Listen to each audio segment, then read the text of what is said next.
In this powerful and emotional moment, Captain Ibrahim Traoré speaks directly to the children of Burkina Faso, calling them the true pillars of the nation. What he reveals in this message will touch your heart and shake your spirit. Stay with us, and don't forget to subscribe to Africa Awake for more inspiring African stories. Remember one thing. You are the pillar of this nation, you children. And you must understand that the situation we are experiencing is not a normal one, if I may say so. But you, the wards, must understand even better than the other children why Burkina Faso is in this situation.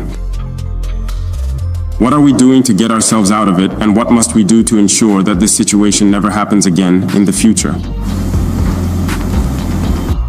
That is why, in addition to school, you will need to receive special training, because you are the witnesses of this situation, the witnesses today, and you will be the witnesses of tomorrow. You are in the best position to tell other children what you are experiencing, because this situation has happened in Burkina Faso.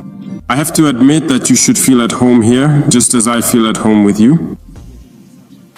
In our army, we say that we are one big family. So, wherever you are with soldiers, you are at home. So we don't see you as outsiders, but as our brothers, our children, our sisters. There is already the beginning of a solution to the problem you experienced in the past. It's been 10 years now, a decade, that Burkina Faso has been fighting against terrorism. And the country has gone through a lot during that time. But unfortunately, the issue of the pipis and also widows was not given much consideration. And I think that since last year, we decided through Slovenia to create a structure and the goal is to gradually register through platforms all the pipis of the nation as well as the widows of this war.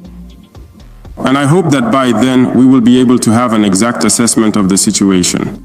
This is the 5th decree that has come into effect not long ago. That means there are documents that we take to the Council of Ministers to grant you the titles of PP of the nation.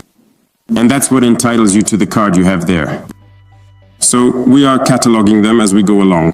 And I think that all the children who are currently in difficulty, who have not yet been registered, will be registered and will receive their card and have access to all the services you mentioned earlier. But remember one thing. You are the pillar of this nation, you children.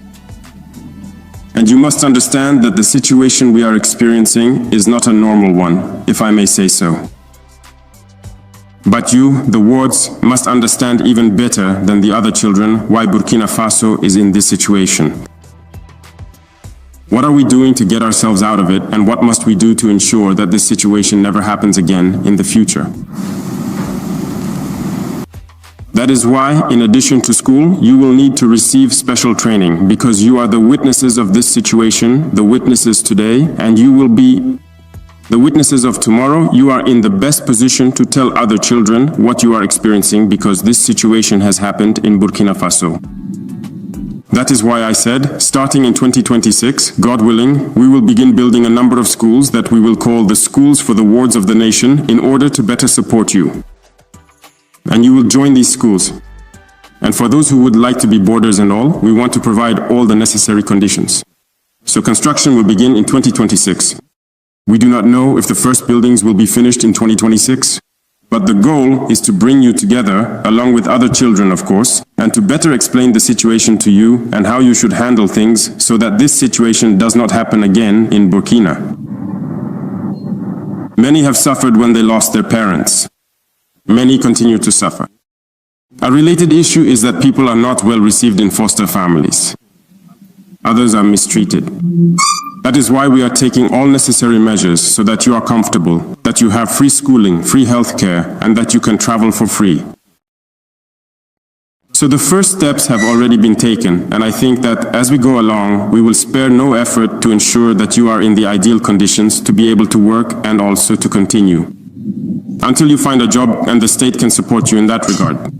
You should be the privileged witnesses of this situation. And this training can only be done once you have been gathered together in a specific area, which will be the schools for the nation's future. So prepare yourselves for this. You will be in good conditions in these schools to better learn about what Burkina Faso is experiencing and why Burkina Faso is being attacked. Who are those who have come to attack us to the point that we have lost our brothers? Who are your relatives and everyone else? And why did this situation happen? And what must we do so that tomorrow this situation never happens again? Neither to your classmates nor to your children, because you are going to grow up. You too will have children one day, but your children must grow up in very good conditions. They must not suffer, they must not experience the situation you are living through. And that is the fight. So each and every one of us, no matter how young we are, must imagine that tomorrow, when I am grown up, when I have children, I will do everything so that children are not in the conditions that I experienced. So for that, you will have to fight and you will have to better understand the situation. And it is you who will have to teach your other classmates, who do not know the situation that you know. So that's a first measure that is planned, to build several schools across the country where you will be very well supported. So let's get back to access to healthcare, education, and other services. I think, as I said, this is just the beginning. We are already trying, through the PIPI card, to give you access to healthcare, education, and many services. But it's not perfect, it's ongoing. Every time we have a list ready, we will continue to enroll people and also the different services. We will try to activate them so that you have access to all services for free. That's our goal. For example, someone mentioned private schools, so I invite the minister to quickly look into what kind of agreement we can have with these private schools, so that when there are wards of the nation in a given area who do not have access to public schools, or if there is a specialty in a private school that they want to access, we can address that. What kinds of agreements can we have with the school to pay these tuition fees so that you can very easily access the various services you need right near your home? We are also expanding many social services, especially in terms of healthcare. If you notice, we are currently building a lot of health centers. This is to bring health centers closer to the general population. But in any case, before all of this happens, the minister will also look into all possible agreements we can have with private social services that may be in your areas where you could have access. So I am waiting for a concrete proposal on what can be done when a ward of the nation shows up somewhere and it is not a state-run service. Presenting their card, how they can access services, and what the state can do with that particular structure. As for the possibility of meeting again, to answer the first question, I would say it's always a pleasure, okay? You will always be welcome here and we will see each other again. This won't be the first or the last time, okay? So you are welcome here and don't hesitate. If you have any concerns, pass them on through your parents. It will reach the ministry and we will see what we can do. And whenever there is an opportunity for us to meet like this to discuss, you will be welcome. We will always make time to receive you because you are heroes. You are the children of our heroes and you are heroes of this nation. You are the true heroes because you carry deep within you, in silence, the pain of a present that we are living through. And you must be the ones who guarantee, with God's help, the future of our homeland by explaining to others how it happened and what must be done to never fall into it again. So you will always be welcome and we will see each other again. So I assure you, it's true. For other means of transportation, it's the same thing, as with the various social services. Transportation is part of it. That's a very good question. It's true that Sotraco is currently free, but when people want to travel, maybe from one city to another, private transportation. So, Madam Minister will look into what kind of agreement can be made with the different transport companies so that you can also take the bus for free. For the various social cases that may arise, that's true. We have seen cases where, after the death of the combatant, there are issues of inheritance, there are issues of compensation that divide many families. There are people who are cast out by their families and so on. You are absolutely right. But we are starting a program through certain state structures. And also, we have invited private partners to join us in urban development. So there will be a lot of social housing. In particular, as you may have seen on TV, social housing that will be built a bit higher up in the form of apartment systems. The state will get involved so that you can also be taken into account in these apartments. So that when someone and their mother are not well received in a given family, the state can find an apartment and provide it so they can have a place to live. So, God willing, starting in 2026, construction will begin, little by little, so that we can also provide social housing for our PPs, like you. So all these issues can be resolved, and it's just a matter of time and legislation. This goes hand in hand with all the other issues like schools and health centers. We will do everything to have health centers and schools nearby so that you can receive a proper education within these facilities and also receive medical care. So I can assure you that many measures are being taken so that in the near future you will be as comfortable as possible. And I encourage you to keep working hard so you can set an example for other children, as I told you.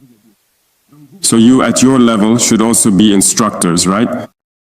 You should be able to share your experiences and explain to other children why you need to work hard, stay disciplined, behave well, and listen to your teachers in order to become excellent instructors in the future. So I'm counting on you to be disciplined, and I can see that you're already very disciplined, as if you had a bit of military training before coming here. Is that what happened? Did you receive training? Oh, really? Do you want to be trained?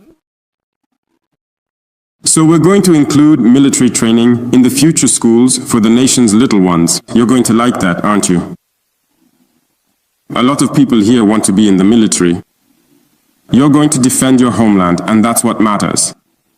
So it's a noble profession, and we'll do everything to make sure you have these values of integrity and patriotism wherever you go. So I can count on you, on your discipline, right? Work? Everyone is working well, I hope.